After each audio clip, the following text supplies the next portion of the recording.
fanatics on issues like gun control only to be told, ooh, you don't know what you're talking about. Well, in today's episode of Extremely Dangerous to Our Democracy, we're going to examine up close and personal the AR-15 Kentucky assault pistol.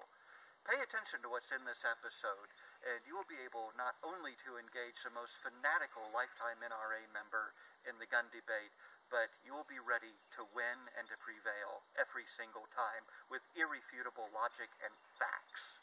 Now let's go over the nomenclature of the AR-15 Kentucky assault pistol. First of all, on top in this big metal thing, there is a high-capacity clip magazine that can store not just 30 grains of assault powder, but can actually store hundreds, maybe even thousands of grains of assault powder. Now, why somebody needs that kind of a capacity for duck hunting is simply beyond me. Also on top is the thing that you look through, and this enables a criminal to find his target at perhaps 2 or 3 miles, making this all the deadlier as a long-range weapon. There's also this hammer and pointy thing on the top. Now notice that the pointy thing goes up at this menacing, intimidating angle. And the great danger here is that if used by an untrained person, this weapon could actually accidentally pierce somebody's ear, leading to a dangerous infection. Now, down at this end is the flash suppressor. And what the flash suppressor does when activated is it makes the shooter completely invisible and completely undetectable to law enforcement personnel. Coming out of the barrel is this drawn-to-scale 50mm projectile. This is why it's called a 50 caliber weapon, because it has this 50mm projectile, which is so powerful it can shoot down an airliner the size of a 747, or perhaps sink an ocean liner the size of the Titanic. Now, underneath it is yet another dangerous feature, the ramrod, which, if misused, can actually poke somebody in the eye. The trigger that it comes with can be used not only to fire the weapon, but potentially could be removed and used by a terrorist to detonate a semi-automatic nuclear device. And then over here we have the grip. This is an assault grip, which is used to stabilize the weapon in semi-full auto fire. And finally, we have this part of the weapon here, which is extremely dangerous to our democracy, and nobody needs that. Now, I may appear to be completely disarmed, but that's because of the concealability of the AR-15 Kentucky assault pistol.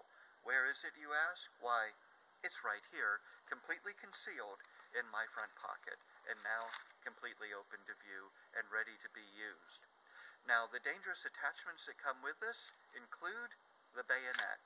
You can take out the ramrod, place it partway down the barrel, remove a highly concealable bayonet, such as this one, and attach it to the AR-15 Kentucky assault pistol in this manner. Now, this bayonet gives the weapon a menacing appearance. It enables the user to go on a serial bank robbing spree, and the weapon can actually at this point now be used as a spear and be hurled at an object over 2.5 miles away.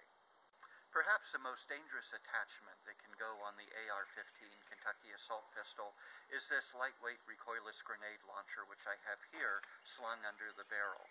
This is held on simply with masking tape, and even comes with this menacing telescoping action, which makes it so much more dangerous than if it had a non-telescoping action. Who knows what this thing could do if it were secured with camouflage duct tape, which anybody can get at a Walmart or a Home Depot without even a permit. Now, we're actually going to fire the AR-15 Kentucky assault pistol. First of all, I'm going to fill the high-capacity clip area with several grains of assault powder. First, you put your finger on the end of this flask, and then you open it, and you get more grains of black assault powder than the average American should be allowed to possess. And then you pour it down the open-ended part here at the big metal thing on the wooden thing. The projectile we're going to be firing is this black-tipped, armor-piercing assault bullet that you can purchase at any Walmart. For crying out loud, you can buy these at Toys R Us, and you don't even need a permit. Now what we're going to do is we're going to get a patch, and we're going to put the armor-piercing round on top of the patch and gently push it down the barrel, and then we get out the ramrod to push the assault round, the armor-piercing assault round, all the way down the barrel like so, and we're going to tap it a couple of times. Now we replace the ramrod so that nobody gets their eye poked out, and then we're ready almost to fire. The only thing left for firing the AR-15 Kentucky assault pistol is this tiny brass cap, which is all it takes to set it off. Now, once I fire this weapon, it is going to continue firing until the high-capacity clip magazine area is completely empty. That's just how devastating a weapon this is. So stand by, because we're going full semi-auto.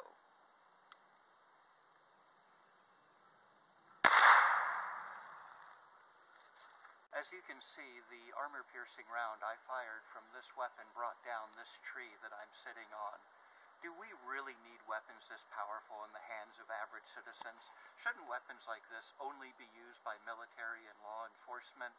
Weapons like this are extremely dangerous to our democracy, and they need to be banned.